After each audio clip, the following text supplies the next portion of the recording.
Troops kill terrorists, recover weapons in Borno. Nigeria resumes persecution of Boko Haram detainees in Kanji. Rivers Assembly override Fubara, passes LG bill into law. And on the foreign scene, hundreds of thousands displaced by flooding in Burundi.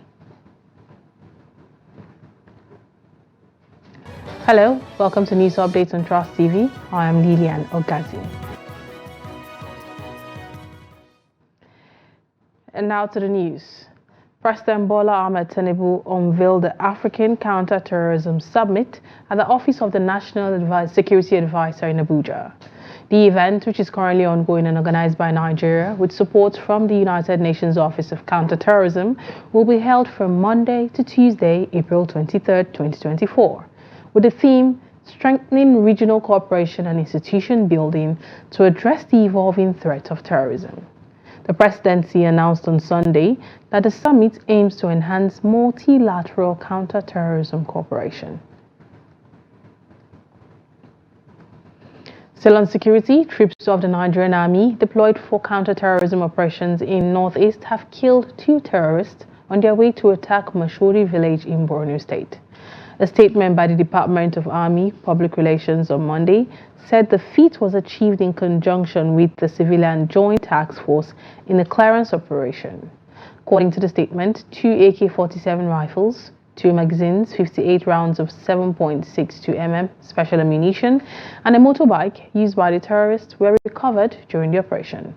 The troops also recovered levy tickets and 60,000 naira cash believed to be linked to the terrorists' illicit extortion activities. Nigeria has resumed the persecution of all Boko Haram detainees in Kanji. The National Security Advisor Nuhu Ribadu disclosed this at the 2-day high-level African Counter-Terrorism Summit in Abuja. Now, according to him, Nigeria is also gathering intelligence on the activities of Boko Haram and the Islamic State West African Province, ISWAP, to tackle the groups headlong.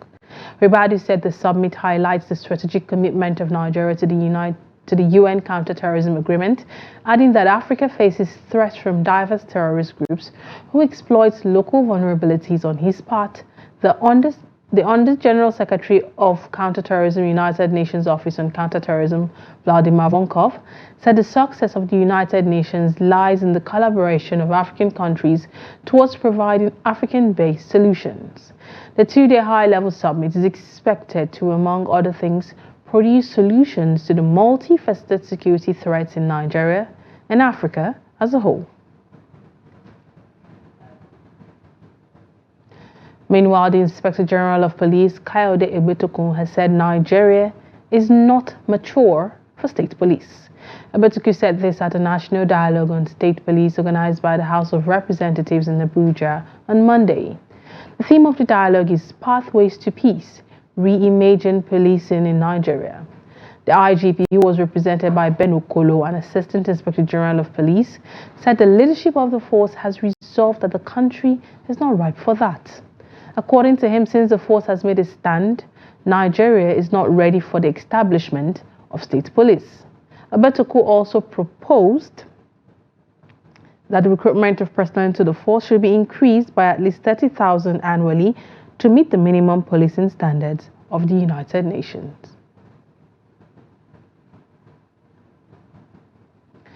The history of jungle justice in Makurdi, the Benue state capital, is mostly linked to the motorcycle business.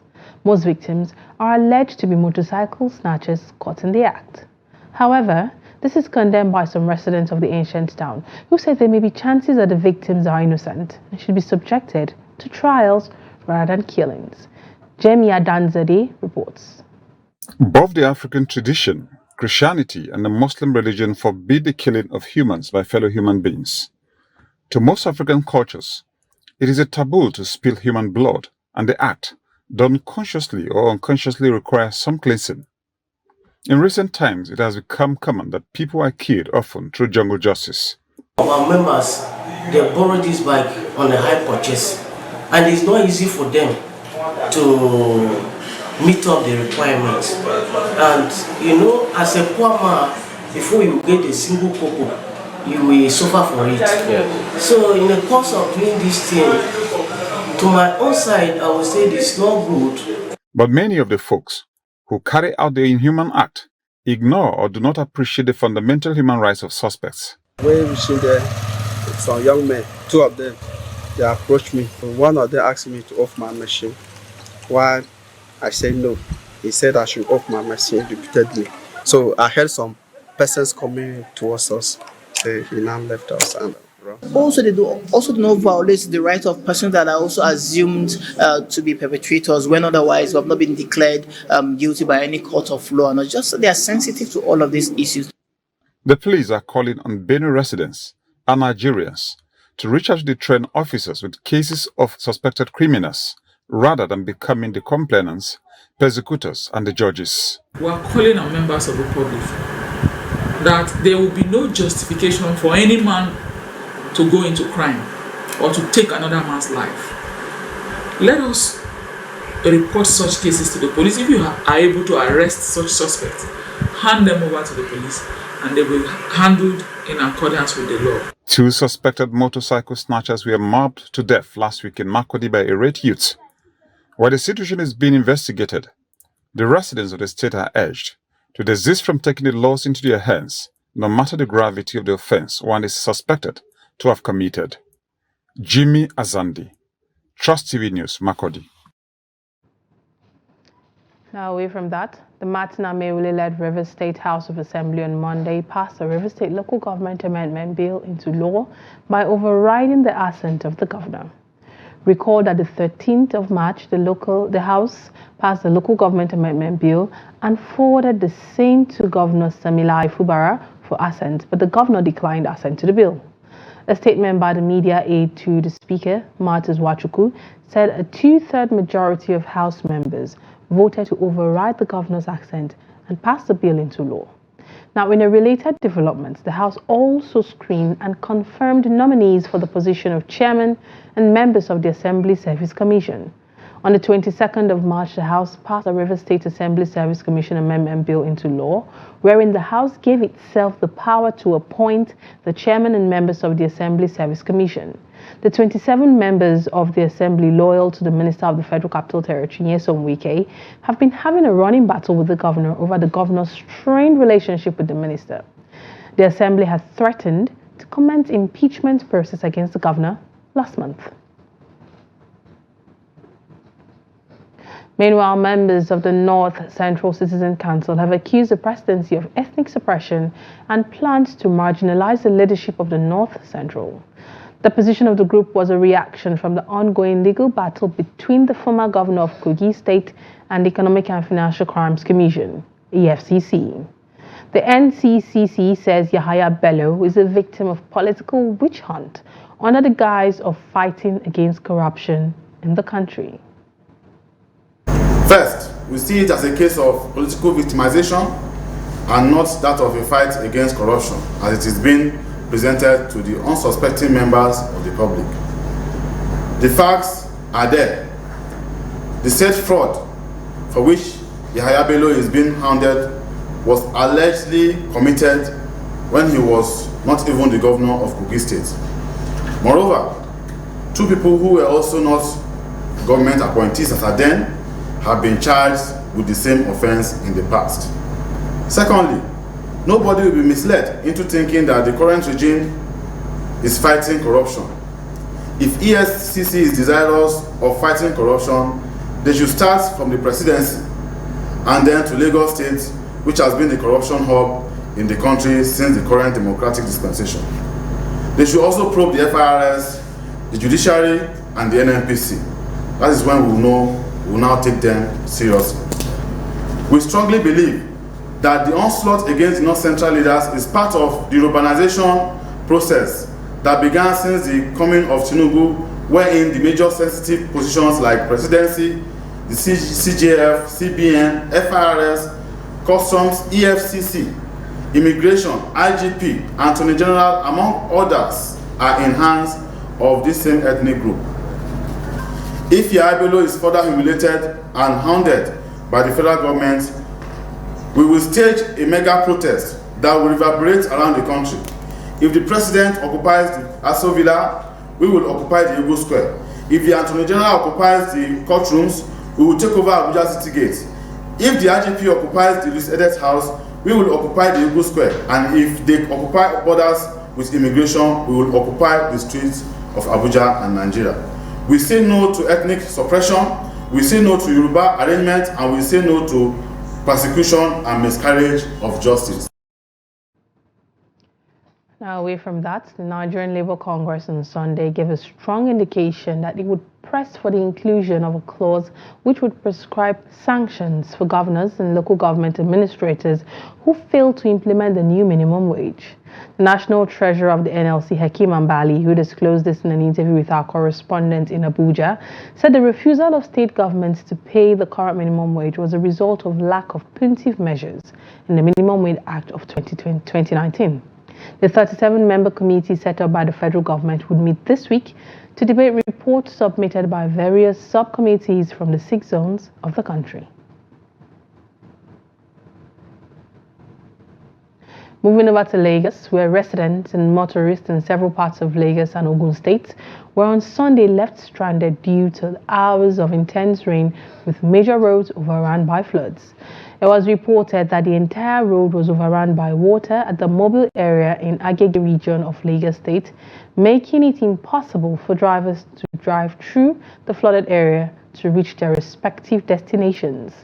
Residents and road users, however, lamented over the development while describing it as a regular sight during the rainy season. The affected areas are Agege, Akowonjo and Egbeda areas in Lagos and Maegu Junction area of the Lagos-Ibadan Expressway, Akute, Loto, Bakuro, Ijere and other areas in Ogun State. What we met here yesterday afternoon, immediately rain is about to start. We just hear boom, this pole begin to collapse. And we find out that the ring, even the iron they use to do this big boat is very too tiny, 10 mm and 12 mm, which is not supposed to use for this kind of structure. And you can look the look at 10 mm, look at the other one is 12 mm. And that is what they use to do this big boat. For instance, that if you see entered my shop, look at my shop where I reside and I sell television. Assuming now that the thing goes here, what will I start doing? And this is what I use to feed my family. I have about 12 children at home. What will I say? Where will I start from? Assuming now that this thing goes this way and make this all these things like this, what will I now do? It's only the vehicle that is spoiled. The spoils vehicle, but thank God there's no life lost. In a bid to achieve food sustainability and production in Nigeria, the Mayeti Allah Cattle Breeders Association of Nigeria and the Southwest Farmers have signed a memorandum of understanding to promote peaceful coexistence between both parties in the zone. The Southwest Farmers, under the aegis of Southwest Commodity Farmers Organization, and the national chairman of the cattle breeders signed the peace accord during a one-day summit held in Ibadan. Our correspondent has more in this report. Over the years, the incidence and severity of farmers-herders conflict has significantly contributed to food insecurity in Nigeria, underscoring the need for comprehensive and sustainable solutions to address the underlying causes of the conflict. According to reports, more than 4,000 persons were said to have lost their lives to herders-farmers clashes in the southwest region of Nigeria between 2015 and 2021. In a bid to resolve this persisting problem, stakeholders representing both farmers and herders in the southwest of Nigeria have decided to come together to work in unity for the collective interest of the region and Nigeria. This was done through signing of peace accord by both parties. The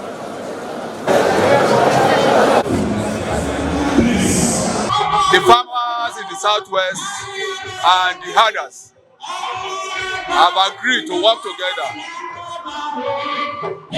for the unity of farmers, for the progress of agriculture, so that conflicts will be resolved amicably within the stakeholders. As you can see, the pastoralists in the southwest are born and brought us here in the southwest. They are indigenous of the southwest. Some of them, if you ask them to leave the southwest, they won't know where to go because they were born and brought us here. They have intermarried with the Yorubas, so they are part and parcel of the southwest. The summit, entitled Sustainable Food Production in Southwest Nigeria, The Way Forward, had in attendance stakeholders in the agri sector, which aimed to chart a way forward on how to improve food production. We farmers cannot just sit down and believe that this is how we have been doing it before, so it will continue. If you do things the way it had been done, then you are going to get the same result. So we need to change. It's time we are talking to ourselves, talk to the government to rescue us, and we need roundtable discussion with the herdsmen. When we correct ourselves in love, there will be no war. There won't be any controversies. We'll be able to address our issues peacefully and amicably. The initiative marks a pivotal moment in efforts to address the long-standing tensions between farmers and herders in the region to ensure food sustainability in Nigeria.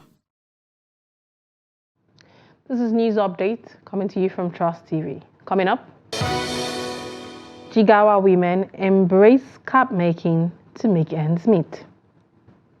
More news when we return. Do stay.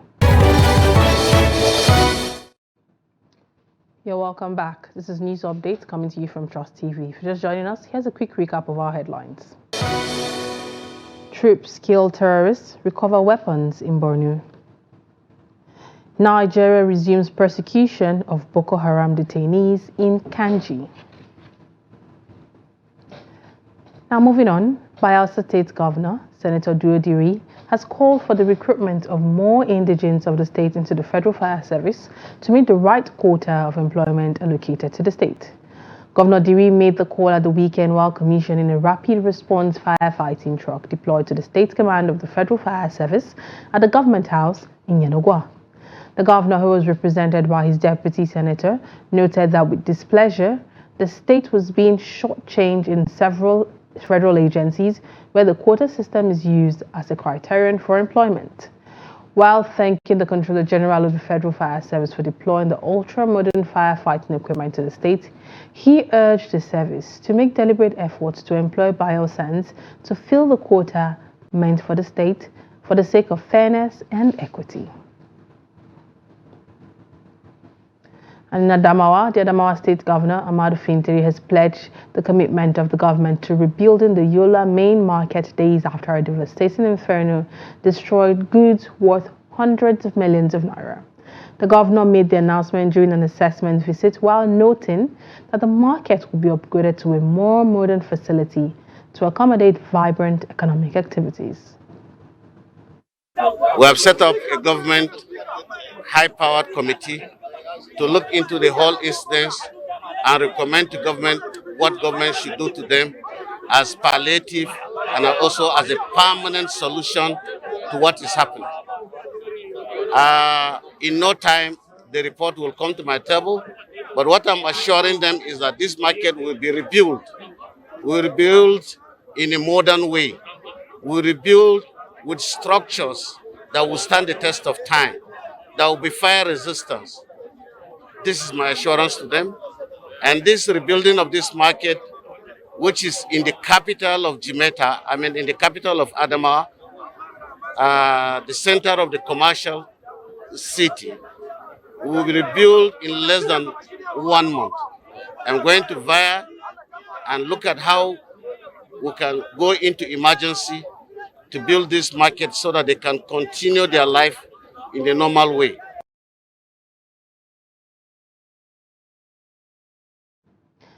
Now in Jigawa, some women have found a unique way to empower themselves economically through local cap making. This traditional craft has become a source of income and pride for many women in the state. Ali Rabi, who met these local cap makers, sent in this report from Dutse. Women in Shuarin community of Kiawa local government area of Jigawa state have formed groups to produce caps made from cotton fabric. The caps, which are highly sought after by men in the region, are worn as a symbol of cultural identity and considered an important part of traditional attire, as well as an economic opportunity for women. Yes, most of the people that used to patronize us are women, more especially within the age range of from 12 to up to 25 to 26 years old. Even though there are some older women that also into this business of sewing cap, but for now, the young ladies have overcome all the people that used to buy our products in sewing this cap. You can see them walking around. Some of them, they are even perfect that as they are walking, they are also sewing the cap. Amina Sani is a 17-year-old local cap maker from Andaza community in Kiawa local government area of the state. She says this business gives her independence as she is able to earn a living, but not without some challenges.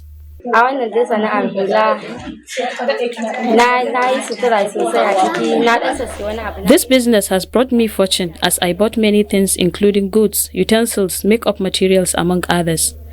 I also support my parents from the proceeds, but the major challenge we are facing is rising inflation and cost of materials. I embrace this business in the absence of a more lucrative occupation that will bring me more money than cap making. I used to finish a single cap in 4 weeks' time or in 3 weeks if I am less busy, and from the proceeds I buy home appliances and my makeup kits ahead of my marriage. The thriving cap making craft in Jigawa State has helped to preserve the cultural heritage of the region, as men feel incomplete without caps in terms of dressing in traditional attire. Despite facing challenges such as inflation and material costs, these entrepreneurs find a way to keep going through resilience and determination. If our government, more especially in the northern part, because we are the ones that traditionally make use of this cap, if our government will be able to establish the companies that can supply us with this trade, I believe the cost of the trade, it will be lesser. And also, it has to do because this trade is 100% cotton.